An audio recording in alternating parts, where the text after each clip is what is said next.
So I have this quick video to share with you how to sew scrubs at home that you can donate to frontline staff and essential workers who are helping out in our communities. If you'd like to know how I put the pattern pieces together to create the scrubs, keep on watching this video. In the box below, I will have the link to get a copy of the scrub sewing pattern. It will take you straight to the website where you can download the pattern, print it off, piece them together, cut them out, and get started on sewing the scrubs to donate.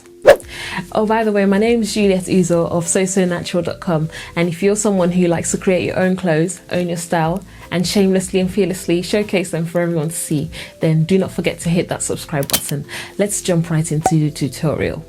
So for making the scrubs that I sewed up, I bought some cotton fabric, mid-weight cotton fabric, and that's exactly what you need to get.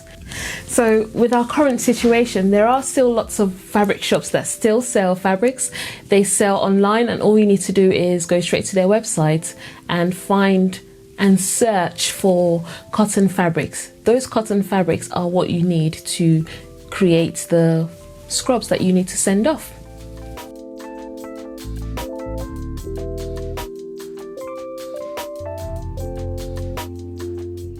In order to get well-formed necklines, you would need to press on some interfacing onto the front and back facings. I used fusible lightweight interfacing for my front and back facings, and those would be used later on. Moving on to the pockets, all I did here was fold over and press the 3 corners and then the top edge. The top edge I folded over the first time 1/2 centimeter, and then I folded it over the second time 2.5 centimeters, and that will be stitched and then attached to the front bodice.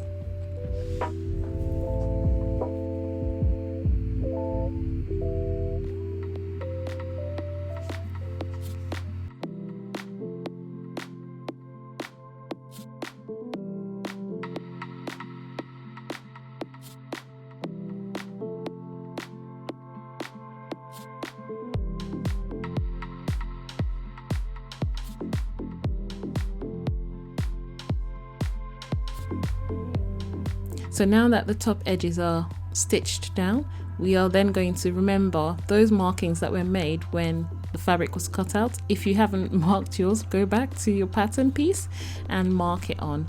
So you just need to place your pocket pieces exactly where they're supposed to be on the pattern, and then stitch around. Whilst I was stitching mine, I thought I would secure the top edges so they won't, get ripped. So what I did there was I did a little triangle at the top and then turned it around and then carried on with the sewing.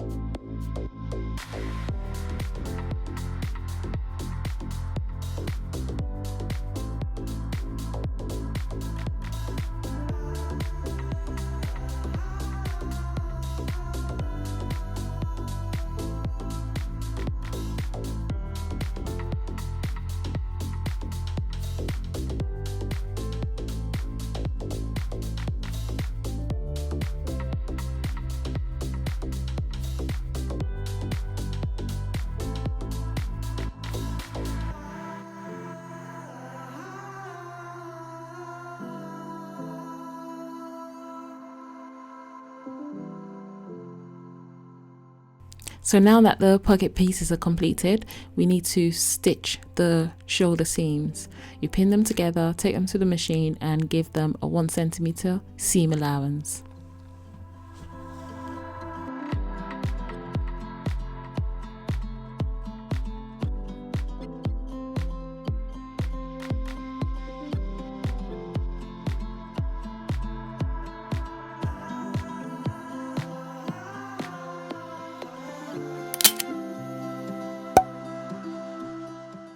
Oh, do not forget to press. Always press as you go.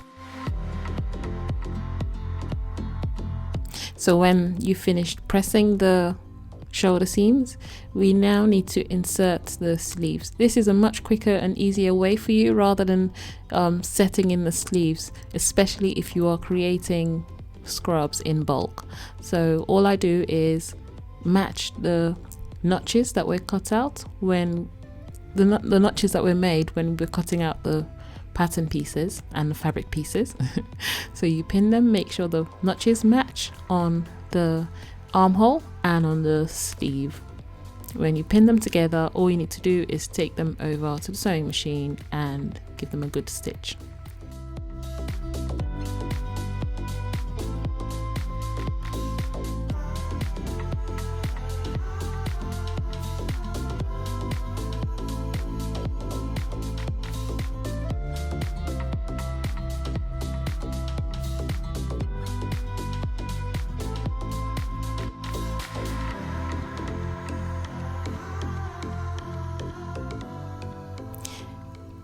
I also need to point out that most of the seam allowances on this particular sewing pattern have a 1 centimeter seam allowance, so do not forget that, please.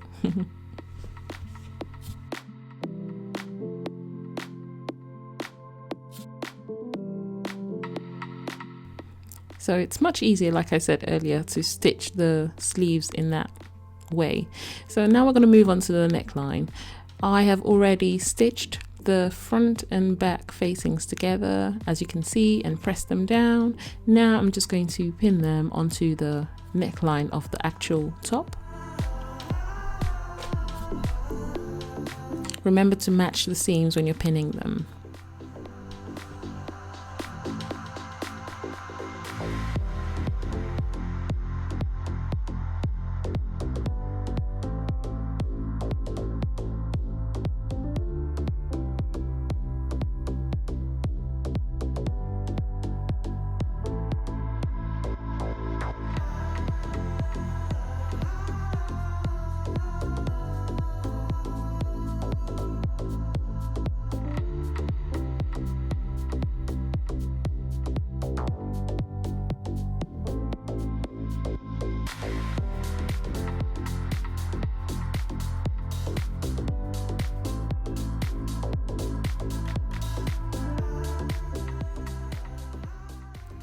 The V can be quite a tricky one to perfect, so in order not to have a wonky V, the best thing to do is to mark out your actual seam allowance. So what I'm doing here is I'm using a measuring gauge to actually mark out my 1 centimeter seam allowance and make sure they actually meet up. And that will be my sewing guide, really. So all you're gonna do is stitch along that seam allowance. Well, I didn't mark my seam allowance all the way around the neckline, no. I just did that to make sure I got the perfect V.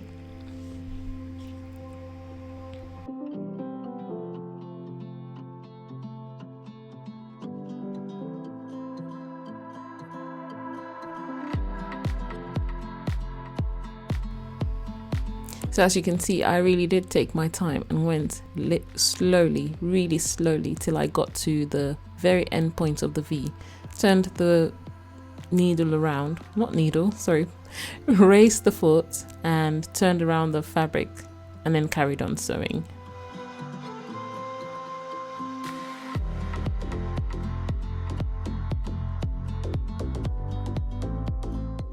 This part is extremely very important, so you must be very careful with this part. So you snip down all the way to the point of the V.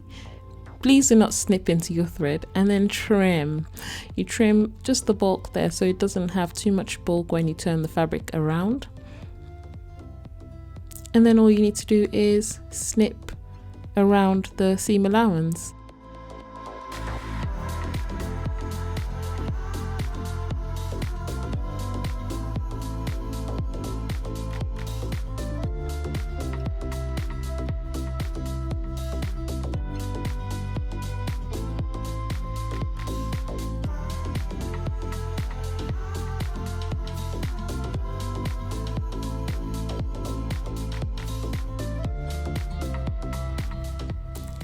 So this trimming that we've done, snipping into the seam allowance, avoiding the thread, has enabled the facing to turn inside out with ease. So the next thing now is to understitch, which is mainly a stitch very close to the actual seam.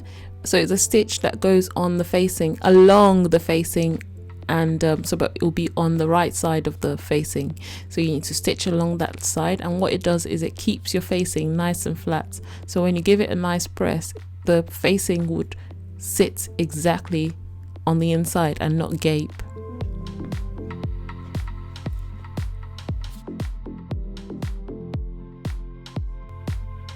But now we need to stitch the side seams together. So turn it around and you have your right sides facing each other. So when you turn the fabric inside out or outside in, yeah, remember the notch, which is supposed to be our vent. So that notch on the side right at the bottom, yeah, we're going to make sure we mark it with a pin so we do not forget to stop exactly there.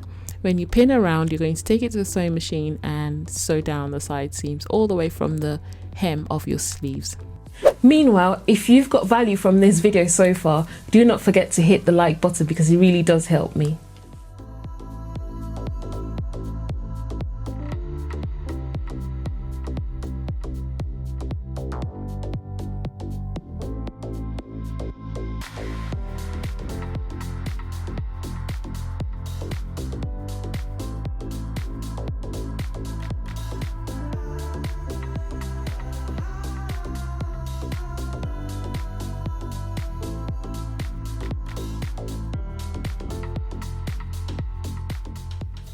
While sewing, you go all the way, but please stop at the point where we have a notch, which is where we're going to form a vent.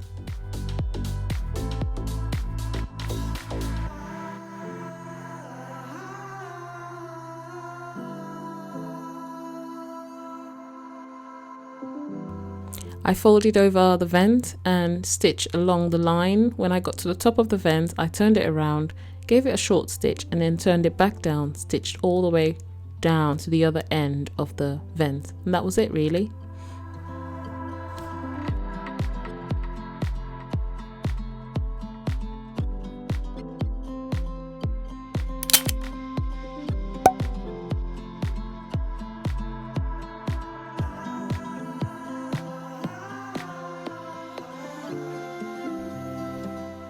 So this part is very easy. I folded it over at half a centimeter, and then I folded it over again at 2.5 centimeters.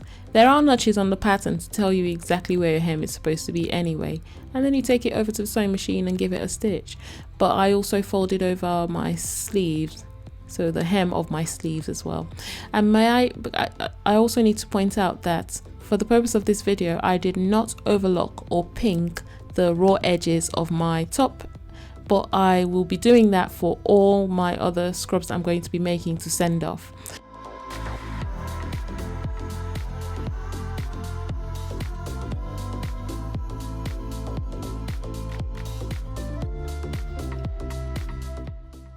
So here I am sewing the hem of the sleeves.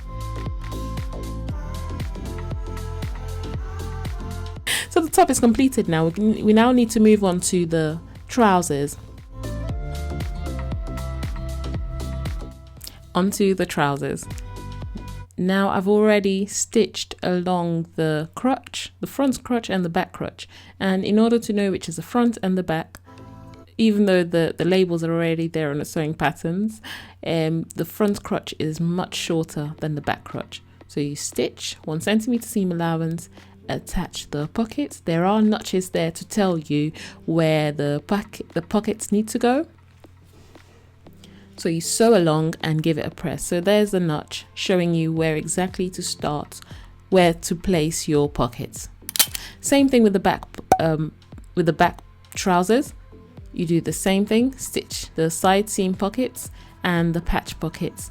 The patch pockets, I use exactly the same process with the front bodice pockets. So now we're going to pin the side seams of the trousers.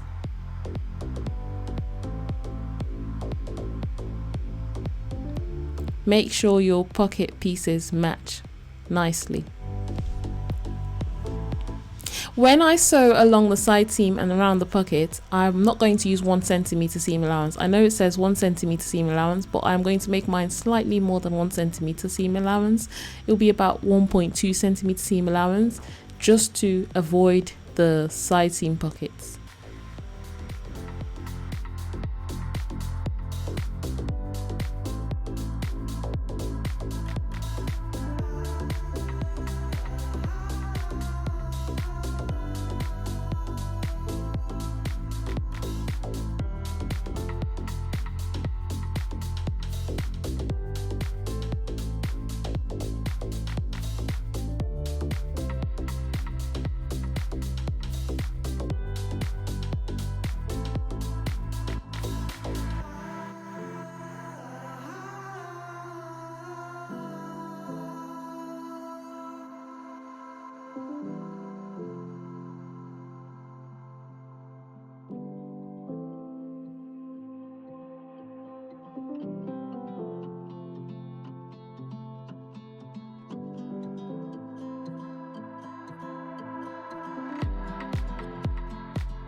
Just to point out again, please do not forget to finish the raw edges of your fabric.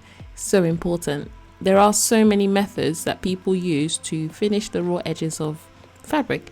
I use my overlocker, but there are, I have a pair of pinking shears that I use as well.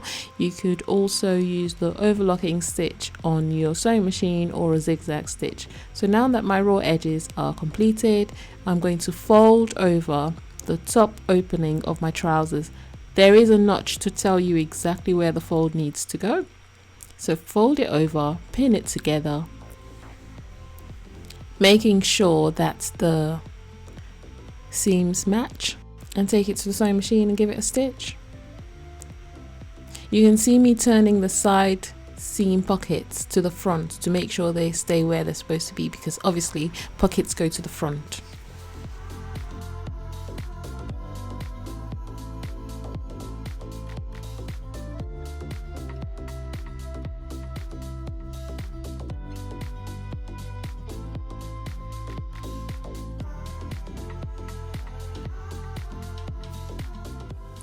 Now, so when I made my order, I didn't remember to order elastic. So if you do not have elastic in your stash, all you need to do is cut out a 2-inch wide strip, sew it up along the length of it, turn it inside out, and remember to stitch up the openings.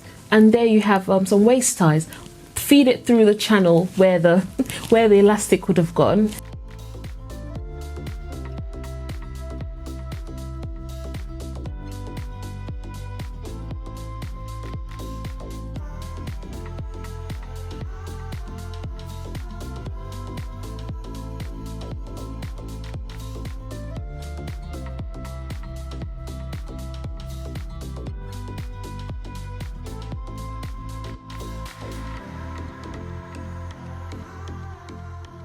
So the next thing now to do is to click on this video here on the screen. It would share some excellent tips and tricks for batch sewing faster at home.